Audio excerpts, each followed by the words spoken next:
एकतर थंडी आणि त्यातही शेकोटी. तर झालं असं, मी सगळं मॉर्निंग ड्युटी करून आले.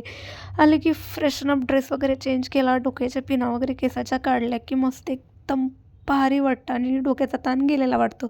मग काही ते सगळं ठेवलं आणि येताना जे काही भाजीपाला राशन आणलं तेही काढायला घेतलं. ते काढून ठेवलं की मस्त असं छान फ्रेश राहतं.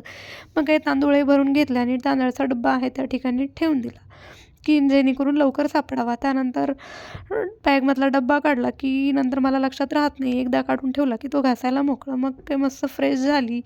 तोंडावर पाणी मारलं, की एकदम फ्रेश वाटतं. नंतर काय म्हटलं, चला तोंडाचं झालं, पोटाचं बघूया. मस्त छान भाजी-पोळी केली होती, ती घेतली आणि मस्त जेवण केलं. त्यानंतर जेवण तर झालं. म्हटलं भांडे पण घासून घेऊया लगेच, नंतर काही वेळ भेटणारच नाही. भांडे स्वच्छ करून घेतले, नंतर आराम केला. त्यानंतर उठले तर डायरेक्ट मग छान ब्लॅक टी बनवली आणि फ्रेश झाले.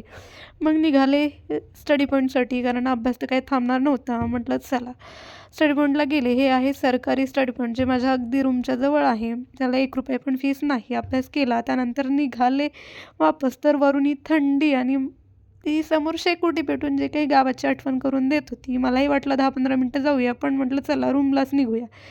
आलं तर बघते तर काय, रूम पार्टनर स्वच्छ मस्त असं छान भाजीपाला नीटनेटका करत बसली होती. त्यानंतर शेवट मस्त सोनपापडी खाऊन केलं. चला बाय.